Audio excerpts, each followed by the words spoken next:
because it's such a hot spot, literally, that people want to be near the action and all that. So it costs crazy amounts of money. And it's like, I don't get it.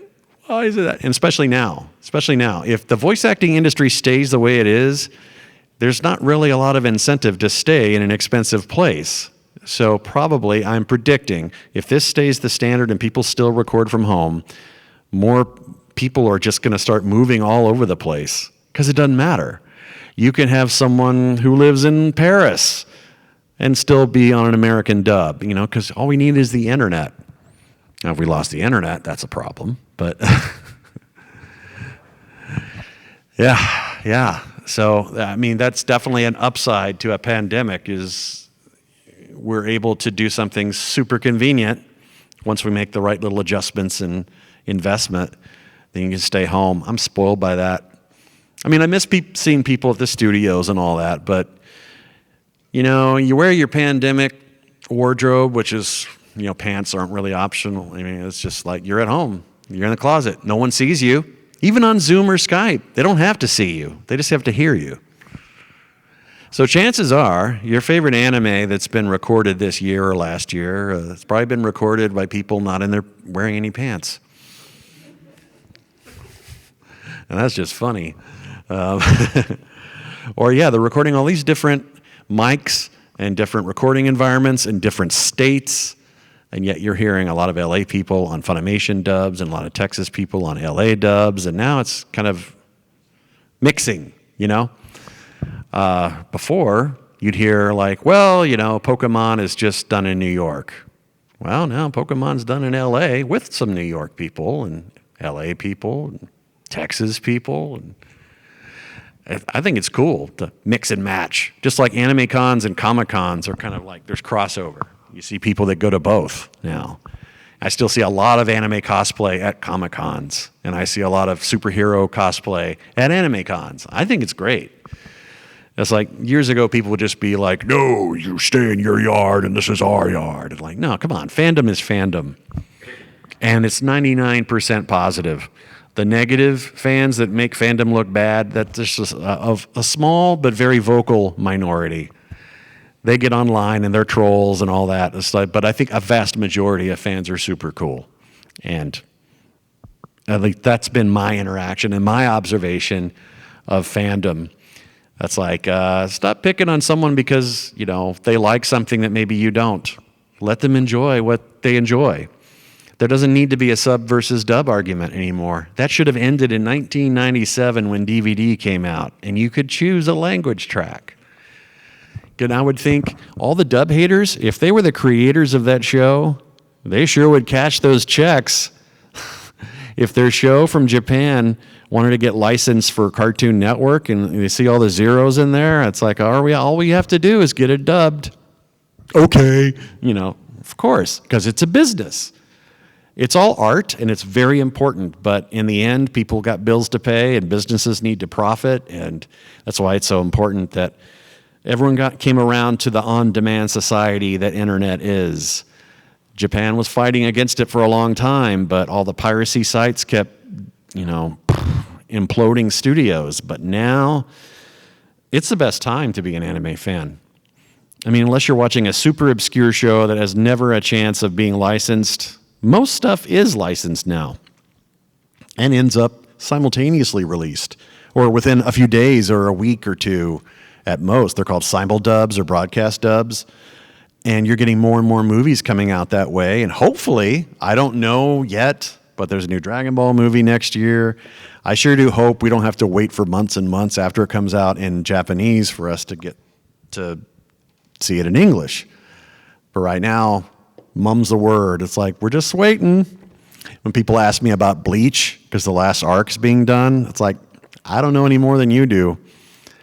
Because honestly, the first hurdle is they have to decide they want to do it a dub. The second hurdle is they have to decide to bring the cast back. I don't see why they wouldn't. The fans might riot, right? All the people that like the dub probably want the same cast. Usually, I've seen people get really upset when they change a dub cast. So hopefully we don't have to go through that. But again, right now, I know nothing. I don't know a timeline. I don't know when Bleach is coming out, the final arc. I know Aizen comes back. That makes me happy. Because it's a very easy voice to do. It's very calm and soothing and mysterious and friendly and yet evil. So there's that. I'm told Fatgum comes back in My Hero in the manga, so maybe next season he'll show up. It's like he's such a lovable, fluffy dude. And it's like he's on screen for like 10 seconds. But so many people come up to me at cons and say, Fatgum's my favorite character. It's like, or they'll say, Kiba's my favorite character. And like, all these side characters that are hardly on the show. Sweet. Because you never know. Kamina and Gurren Lagann. I mean, that's just a one-season show. And the poor dude only makes it through a third of the show before he takes a dirt nap. Too soon? No. Yeah, it's really cool to see the impact that something that I get to be a part of has on fandom and on people when they come up to me and tell me their story. Like Gurren Lagann, for example, say, I was so depressed, and Kamina and that show really pulled me back from the brink. And I was able to turn things around because he's so inspirational. Or they'll say Goku or Gohan or whatever character in anime helped inspire me to follow such and such path. Not all of them, some people say, yeah, I learned martial arts because I'm a big Dragon Ball fan. Other people say, I became a cop because I was motivated by something I saw in anime. That's really cool. So when people say, what's the biggest perk to your career? That's like, dude, that's like the best icing on a cake ever is hearing that you make a difference in someone's life. Because first you think, okay, we all need therapy. The world today is chaos. And there are people that are paid and they go to school and they get degrees in counseling and therapy. And I strongly recommend that, by the way, because mental health should be celebrated, not mocked or have a stigma attached to it. If you can get celebrated for going to the gym and working out your physical self, I think healing your mental self should also be celebrated. Because a lot of us, we're dealing with stuff we grew up with or the situation we're in now, depression and understanding what that is. Today's movies and media are addressing that. Even horror movies. I love horror movies. Me and my wife are noticing that almost all the new horror movies have something to do with mental health. So it's like you're seeing plots where it's like, oh, this looks supernatural. And then you watch it, it's like, oh, that's in the person's head. And it's still entertaining. It's still riveting. It's still interesting. And whether they're dramas or thrillers or whatnot, and it's like, this is really cool. And it's good that they're exposing and taking away the stigma that, it's like, it's okay to not be okay, And I think you're going to see that in anime shows and everything, and that's a positive thing. I think to show characters that are flawed. That's always been good storytelling because if it's relatable, do all that, and then your media will kind of be therapy in a way. When you escape from a crummy job or a crummy day at the job, or life's not going great, you pop in a game and play for a little bit, you escape. So I like to think that actors and animators and any creative musicians, all that, we're helping each other out, deal with something, even if it's just a laugh or cry or distract. And that's a good thing. It's a good side effect. And I think Stan Lee, the late great Stan Lee, Excelsior, said something along the lines of, it's like, okay, well, I'm not curing cancer or anything like that, but we're providing a sort of therapy. I'm paraphrasing. I'm providing a sort of therapy, an outlet for people. It's like, wow, he's totally right. That's cool, because I feel better after watching a show or playing a game for a while. I button mash on Call of Duty almost every night. I'm terrible at it, but I still have fun. It's a great way to unwind at the end of the day. I know tons of people who do that, whether it's, I like drawing, like Bob Ross paintings, or, whatever. Here's a cute little tree. Happy. It's a happy little tree. Or sitting on TikTok for hours watching happy dog. I'm a happy dog. It's like, I love that stuff. So, does anyone have questions? I'm just blabbing. Hi. I wish I did. I didn't know about it. My flight was already purchased, so. But I have friends who went, and they sent me pictures. It's like, here I am with CM Punk. It's like, oh. Here I am on the front row. Oh. It's like, because I live in L.A. You think L.A. would have AEW. It's never had AEW. They've gone everywhere, but not L.A. And sure enough, if I decide to move somewhere, then they'll go to L.A. Like, no. But I was able to kind of become an acquaintance of Sammy Guevara, and because I noticed that he is a huge DBZ fan. He has all the Funko Pops. So I reached out to him on Twitter, and he freaked out because I worked on the show, and I'm freaking out because he's a wrestler that I really admire, and suddenly all these wrestlers from AEW are following me, even Chris Jericho. I'm like, what? What? What is life? And then I'm learning that a lot of anime fans are into wrestling. I mean, not everyone, because I get it. It's an acquired taste, absolutely. It's like, you got the husband or the wife or the significant other, and it's like, I love wrestling. The other one's like, I couldn't care less. I just, here, take him. I want nothing to do with this. And I get that. It's an acquired taste. Hi, person in the back of the room, yay!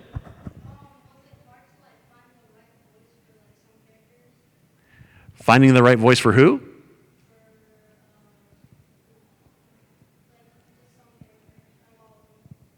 Dragon Ball?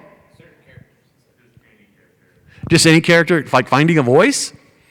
Oh, well, finding a voice is just a matter of, you see the audition script that they nowadays email to you, and you have to record it from home. So you have to be able to just interpret what they want, because what they'll do is show a picture of the character, then they'll describe the character, oh, he's a teenager or middle-aged, or he's really aggressive, or he's really shy and timid, or something like that. They tell you these character traits about them. So that helps formulate an idea in my head about where I want to, is he outgoing? Is he shy? Is he really aggressive, or is he like calm? And that helps me form an idea of where I want the voice to sit. So younger would obviously not sound like this. That doesn't sound young at all. But a little more up here, younger. I mean, I'm 52, but hopefully I sound 30, or, I get cast as kids with a mortgage. So that happens a lot. But yeah, sometimes there's not a picture, and all they'll say is, you're a dude in his 40s. And it's okay because he only has 2 lines. It's like, it's coming this way, and then he's dead, a monster, or like, ah! All those background voices in shows and movies, they're all having conversations, but a lot of them are nonsense. Sometimes they're actually saying, they tell the actor to just, because it's going to be mixed so low into the final soundtrack that you can't tell what they're saying anyway. And when you do background voices on movies and TV shows, they actually have a name for those people. They're called loop groups. And then loop is the name of something that loops over and over, so you see the timing of the lip sync or all that. So a loop, or doing a line of reaction or a line of dialogue, they have loop groups. And the loop group name gets credited in movies, but not the actors. It's like, curses! But yeah, they'll say things like, all right, we need you to talk for 45 seconds. The setting is a restaurant, and it's 1930. So you can't say stuff like, that's so cool, man. Here, let me see your, let's take a selfie. You gotta talk about things that are just kind of generic. Like in Naruto, I've always voiced tons of background people in a ramen shop or in a market selling something, but you can't make it too modern and all that stuff. And they say, all right, other than that, you do pay attention to what the script says, and you don't have to remember what the voice sounds like because they have the recording from your previous session. They'll play it. They'll say, Pete and repeat. You listen to it like, let's go, Akamaru. And then I'll say, let's go, Akamaru. It's like, all right, we're back in the voice. So I don't have to even remember what I did. They have it on their computer. They'll just play it for me, and then I can do it again. Because once in a while, I'll come back to something a year later and I'll be like, I've done so many projects in between, I have no idea what I did. It's like, well, welcome back. Here, let's see if we can dig up a reference audio file that has you from the last session we did. I'm like, oh, good. Whew. And sometimes they don't. It's like, oh, that's unnerving. What if in the whole show, I start out sounding this way, and then suddenly I sound this way in the show? I'm like, why'd you change the voice? It's like, it wasn't on purpose. Anyway. That's fine. I care not. Before I just want to say, I really like what you talked about with mental health and all that, because One Piece actually did that for me last year. So just watching One Piece when I was really down on myself, it really helped me get through it. So That's great. you brought that up. Oh, sure. My pleasure. I think more and more people should talk about that. You know, just like celebrities and movie stars talking about their mental health and their breakdown, whether they go to rehab or whether they're just trying to straighten out their lives. I think it's a good thing because, for better or worse, a lot of people look at them as role models. I don't think that should be happening, not role models, but when you look up to someone for inspiration, you know, I guess that puts pressure on them, but it can be used to their advantage too. You can make a positive impact on someone's life. So obviously all the makers of One Piece, they're doing it for multiple reasons. They do it because the fans want more. That's why they have 1,000 episodes of that show, which is fantastic. My main question involves Ryu and Smash Brothers. Okay. So, as we all know, Ryu joined Smash Brothers back in 2015 with Smash Brothers Wii U and 3DS in return for Ultimate, along with Ken. And basically, my question comes down to, what was your history with Smash Brothers? Like, did you know about it before Ryu came in? And how did you react when you joined as Ryu in Smash Brothers? Well, I've known about Smash Brothers since it came out because it's insanely popular, and I'm a casual gamer. Again, button masher. I'm terrible at games, but I love them. I've played games my whole life since Atari. That's before Nintendo. Oh my God. I'm old. Yes. Then me and your dad will remember an Atari 2600 with very rude. It wasn't even 8-bit yet. But yeah, voice acting in games, what was that? That didn't come along until, golly, I think I got a Sega Dreamcast in 99. Then I started hearing really bad voice acting in games, like House of the Dead. Woo! But then they started caring and started hiring actors and like, we're going to do better this time. But yeah, I was really, I was very aware what a huge game that was, even as bad as I was at it. But I was super, super stoked once they said, yeah, Ryu, we're going to bring Ryu in. Like, what? That's crazy. And then I go into the session at the time, pre-pandemic. So I'm going to a physical studio. And they have a couple reps from Nintendo there, and they go like, "Oh my God, it's so cool! We're meeting Ryu." And like, "Oh my God, I'm meeting Nintendo people! It's Super Smash Brothers!" Ah!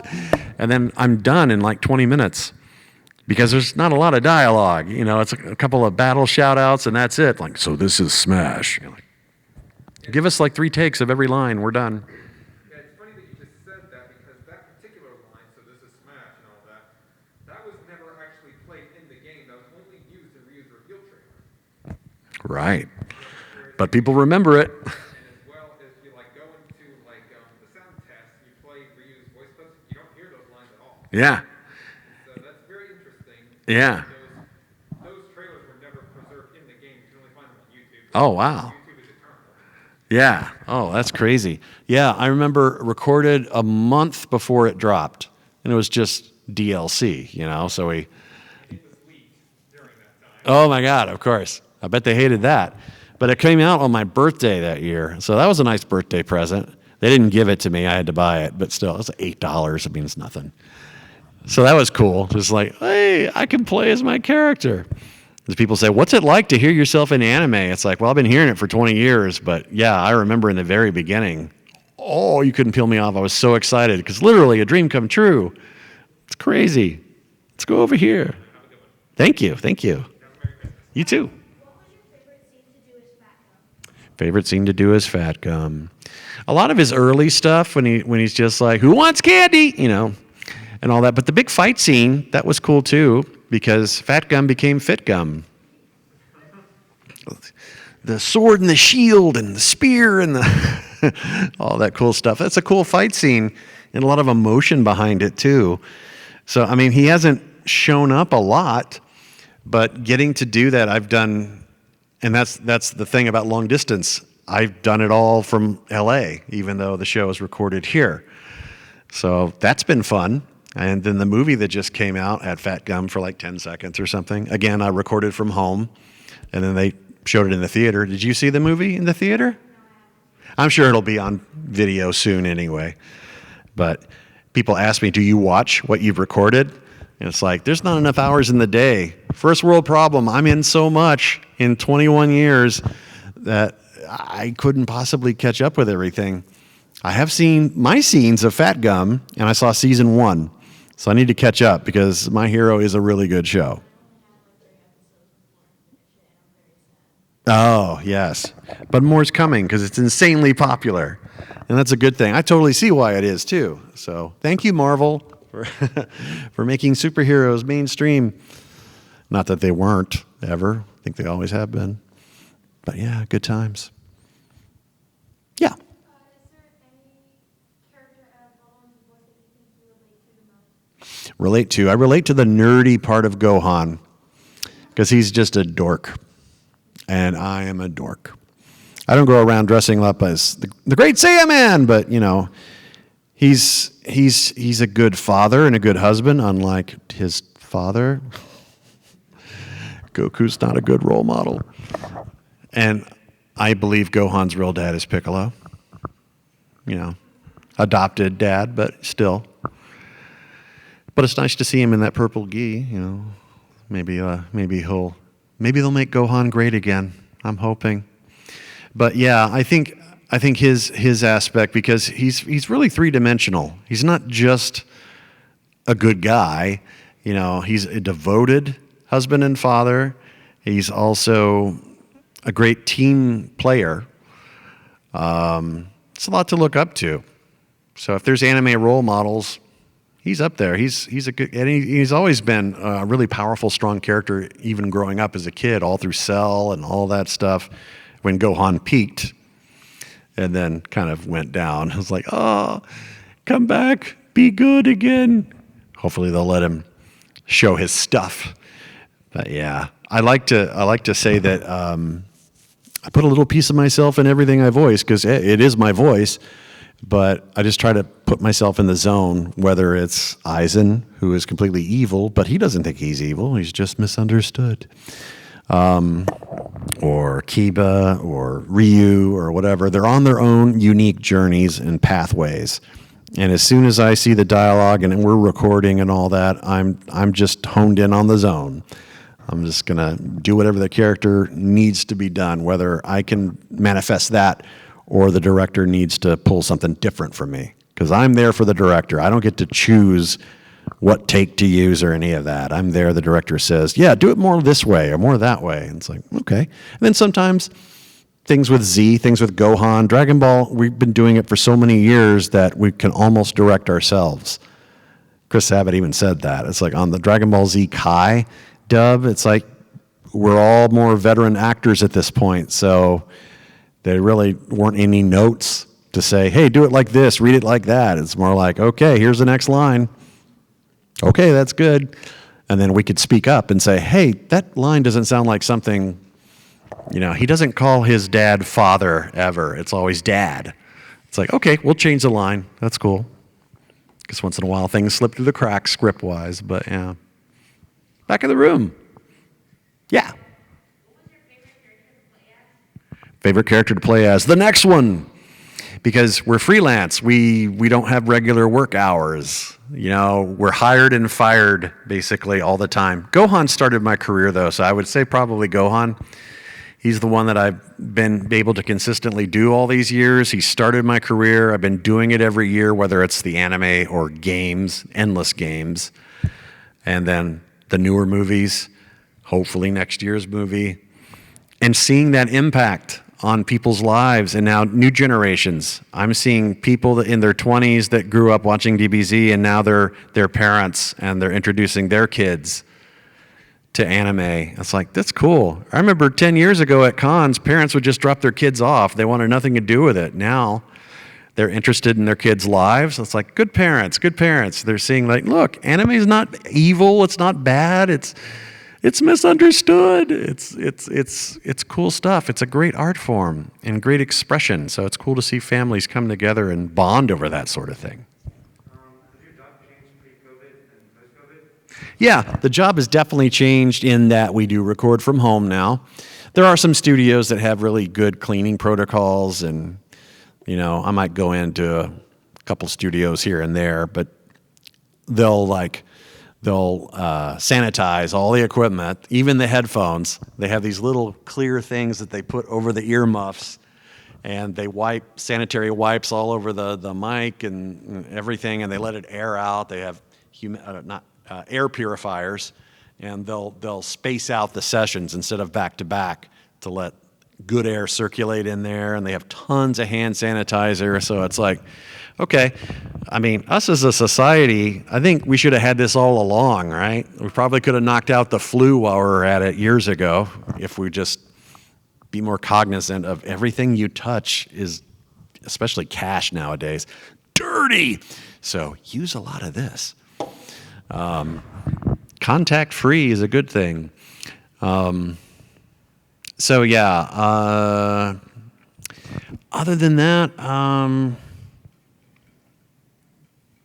no real change. Hopefully just things continue to, hopefully we'll be able to work for better pay. We'll be able to, hopefully we'll get to do new kinds of projects as VR and AR starts to become a thing, meta, for better or worse, all that stuff. And then people start asking about AI, because AI can clone voices, and it's like, oh my God, that's kind of scary. So people in the voice acting union are talking to studios. It's like, let's make sure that doesn't happen. We don't want Elon or Jeff Bezos or someone, like, "Mwahaha," becoming Dr. Evil, and suddenly every project you hear is artificial intelligence instead of real people. And they just lift an audio file from someone. It's like, here's the Kyle Hebert file. Here's the Steve Bloom file. Here's the Wendy Lee file. Here's the... take our jobs away. That would be bad. But honestly, I think there's something, kind of like when you see CG, the eyes, they've gotten so much better, and things look like 99.9% real, but the eyes, there's something still kind of dead about CG eyes when they show people. I think that's true when you listen to artificial intelligent voice, AI voices. They sound pretty close, but there's a warmth and there's nuance and little subtle things in an actual acting performance that I'm not so sure a machine can totally replicate. And I hope that stays the case. Because I don't know anyone who would want voice acting to be replaced by a computer. I mean, even if it sounded convincing, I'd be like, think about the actual effect on real people that has, Yeah, companies are all about saving money and all that stuff, but come on, there's the human element too. It's like, if you take their jobs away, where are you going to be? So that's something that we're very, very aware of, and hopefully we won't see turn into a negative thing as time goes on. Any other questions? Yes? Do you listen to audiobooks? Do you have a favorite narrator? I haven't heard any audiobooks lately. I listen to podcasts, though. I host a podcast. I have my own show called the Intergalactic Boombox, and you can listen to it anywhere you get podcasts. I have a QR code on my banner at my booth in the dealer room. You can just scan it, and it'll take you right to the homepage. But it's geek news, and it's me with original characters that I voice and I interact with. So it's like a comedy with little skits in it. I just posted a new episode this morning that's got like the 12 Days of Christmas, but with geeky stuff in it. So I have a couple of alien characters. I got a conspiracy theorist named Ken Spiracy. He sounds like J. Jonah Jameson. because I got to beat J. Jonah Jameson on a Spider-Man game in Marvel Online a few years ago, and they said, just sound like J.K. Simmons. Like, okay, Parker, he's a menace. Like, I love that. That's like, I'll just do J. Jonah Jameson. He's paranoid and crazy, so it's like, just be him. So, yeah, so I like that. I like Smartless, which is Jason Bateman and Will Arnett and Sean Hayes.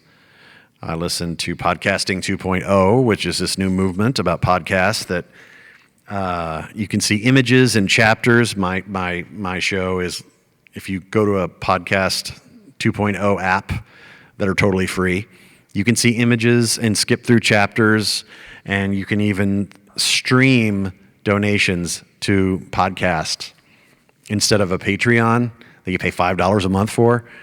It's called value for value. It's like, how much value do you get out of it? And you set what you want to send. It's like, do I want to send $1? Do I want to send $0.25? Yeah, this show was good. Here, I'm going to donate. I'm going to send you like 0.00001 cent per minute.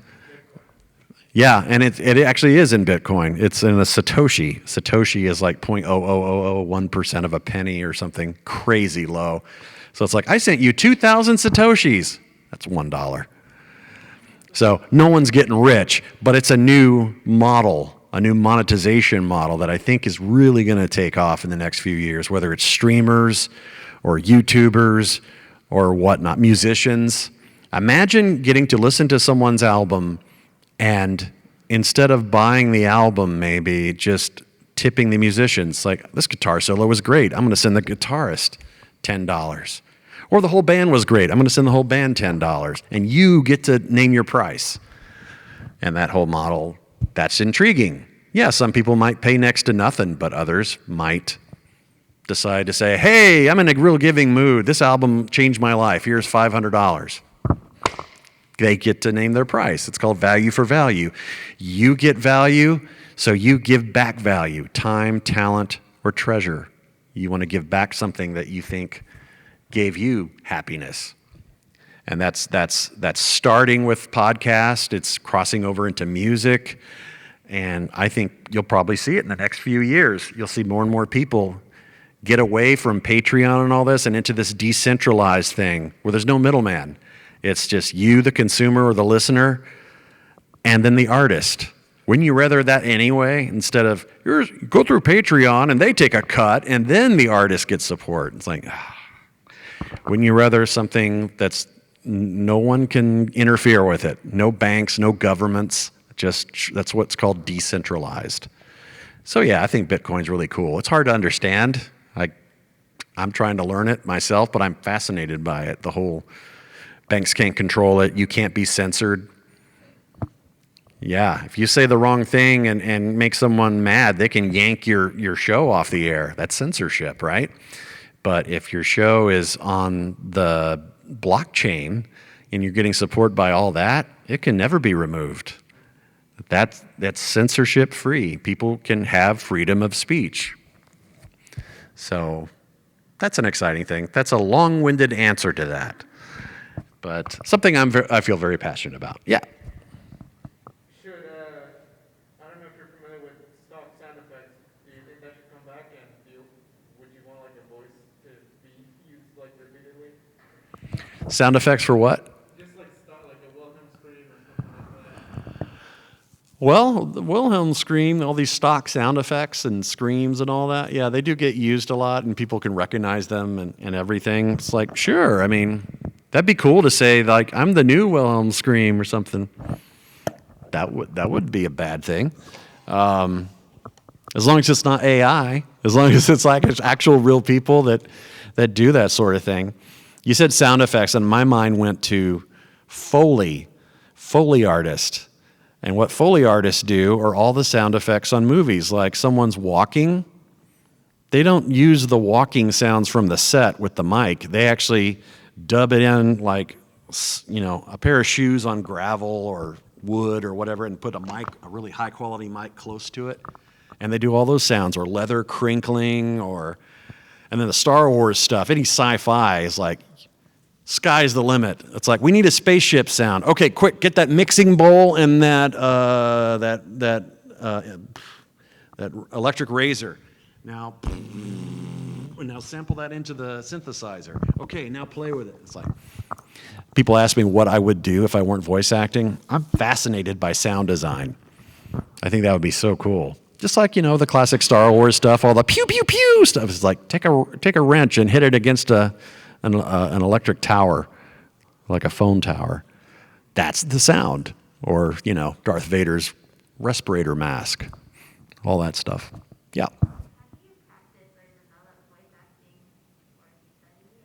You studied traditional acting, and does it help to move when you're recording? Well, there's no physicality to voice acting, so that's different than stage or on camera. But finding different voices is something that you learn on the journey through taking acting classes, or even on your own and practicing, of course. It's kind of good to kind of come up with a mental Rolodex, a Pokédex, if you will, of different character types and all that. So when you get different audition scripts through the months, days, weeks, years, you'll be able to call upon stuff in your head and maybe augment that and tweak it a little bit to make it something unique that will stand out. So there's not really any tried and true way, but I think improv classes will help you think on your feet. And I think cold reading is another absolutely essential skill. Your ability to look at a script, read it for the first time, and then perform it without rehearsal and just go. It sounds like a high pressure situation, and I guess it is. And, but yeah, I mean, again, coming up with different voices is something that it's kind of a skill that you get through looking at different scripts. You'll see the picture of the character, and that just, what does it sound like? Okay, well, yeah. What I kind of view my job, what's your job as a voice actor? My job is to audition. That's what I do all day, is I pretend like I've got the job. That's what an audition is. They want to hear what you would sound like if they hired you. Okay. Of course, 9 times out of 10, you're not going to get hired. Again, because there's only so many roles, and you're up against all people that are bringing their A game. That's why you have to focus on training yourself to bring your A game. And you need to learn what you're best at, your signature sound, what is your talent. Oh, this person's great at dialects and accents. Well, what if you're not? That's okay. Maybe there's something you can do that the person with the accents can't do. So you got to focus on that. And that's what acting coaches will help you with. Especially now in the pandemic days where you can get an LA or a New York acting coach online, Skype and Zoom, and you be right here at home in Texas and get that training. I think it's a good time to do that. So save your money. I mean, it's an investment, and yeah, it's not cheap, but there are acting resources here in town. But again, with the online stuff, I would consider acting classes out of LA and stuff. Just Google. There's a great website called iwanttobeavoiceactor.com. It's actually legit. It'll teach you all about that stuff that I'm just kind of bullet pointing about. Get acting training first. Get acting experience, whether it's in plays or movies, TV, student films, podcast, online amateur fan productions, anything to just practice those skills. And over the course of time, maybe you're going to get to a point where you're ready to record a demo. And a demo is about 60 seconds, showing a cross-section of different, of your acting range. Happy, sad, angry, cartoonish, whatever. And there's different types of demos, too. There's commercial demo. There's video game demo. There's character demo. There's audiobook demo. Those are a bit longer, since it's just one person reading, for 8 hours straight or 20 hours, and so you give it like a four minutes or so excerpt of all that. But they're all different beasts, and that's what working with a voice coach will again be able to break that down with you and help you see what that's like. Since your first demo is not a compilation of stuff you've done in the past, it's all kind of made up. But you got to hold someone's attention. That little window of opportunity is really small. Whether it's a casting agent, a casting director, or a talent agent, someone who has your demo, They may hear you in the first 10 seconds and decide, nope. And then suddenly, you struck out with that person. You're not going to be on their radar anymore, or at least for the time being. But this takes time. You got to network. You got to get out there, and maybe not out there in person yet, but network online through social media or conventions and start talking to people and get their perspective on things, train with different people. It's all a process. It's not fast, it's not cheap, it's not easy. And if it's any of those things, chances are it's not going to be successful, unfortunately. I learned that the hard way too. When someone I look up to says, you can't take shortcuts into this. I mean, would you want a brain surgeon who wants to remove a tumor out of your head? You want to find out that he took shortcuts? And he's going to be cutting into your brain? No, you want someone that really trained and became the best they could be so you can trust them to carve your brain just right. So, we're almost done. Is there anyone else? And then it got quiet. Yes? Favorite soup? Huh? Favorite soup? Favorite zoo? Soup. Favorite soup. My wife's chicken tortilla soup. Oh, we have 5 minutes. Oh, okay. I thought we had to. We have 5 minutes. We can just sit here and talk about life. And soup. What is my favorite zoo? That's tough. I can't get over the smell. In zoos, I think it's great to see animals up close, but there's that zoo smell. It's like, it smells like poo. And there's so much. It doesn't matter whether it's reptiles or birds or livestock or... Then I also feel bad that they're all in captivity. I want them to be free. I mean, some of them look like they're having a grand time. I don't know. Maybe they were born in captivity and don't know any different. But so there's my favorite soup and my favorite zoo.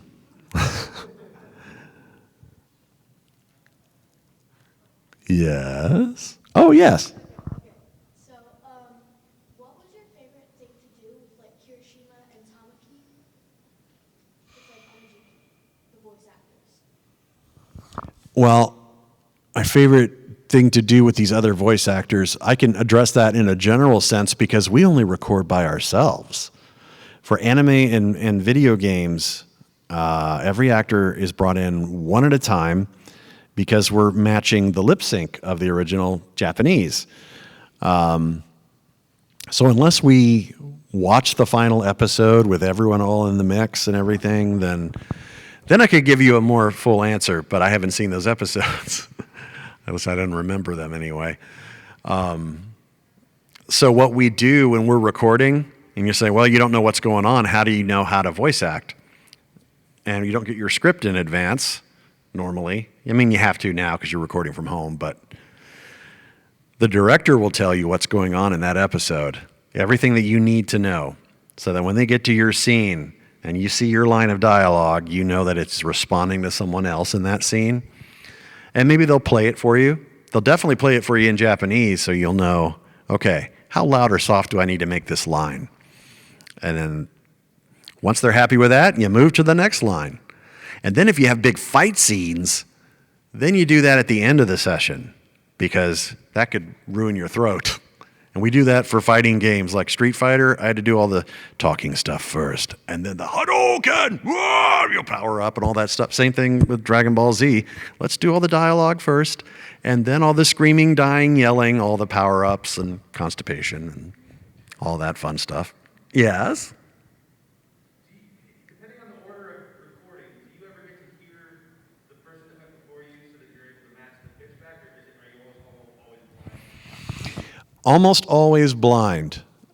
Normally, they don't necessarily let you hear the other person in the scene in English. They just, you just got to trust your director. they'll know because they're the one assembling it like a big puzzle. They're the one that have to view it so many times that that's the last thing they want to watch at the end of the day. It's like, what do? I eat, breathe, and sleep anime. This is my job. I have to watch each episode in advance so I know how to communicate what's going on in that episode to each actor as they come in and record. And then hopefully it all makes sense and people are able to play off each other's performance and have it sound natural. And when it doesn't, we come back in or we'll get notes from the studio saying, re-record this line. And we'll have what's called a pickup session. We pick up or re-record maybe a line that didn't sound great reflecting off the other line, or maybe, since it's Japanese, we do a lot of mispronunciations. So it's like, we put the emphasis on a different syllable. Naruto? No, Naruto. So that happens a lot too. Anybody else? We have 1 minute. Do you have a favorite whiskey? A favorite what? Do you have a favorite whiskey or? Whiskey? No, I don't drink. Jack Daniels. I don't know. All that stuff tastes like turpentine and rocket fuel to me. It's like, I don't know how people drink that. I do like beer, but I haven't had beer in years. I like a Blue Moon with a nice orange slice in there. Good stuff. But nothing's better than soda. Here I am. Go get diabetes, everyone. Yay, sugar! Ooh, anybody else? Before I go to the autograph session? Yes? Favorite soda? Ah, it's a tie. Dr. Pepper with pure cane sugar in it, which I don't really have anymore because I'm pre-diabetic. I need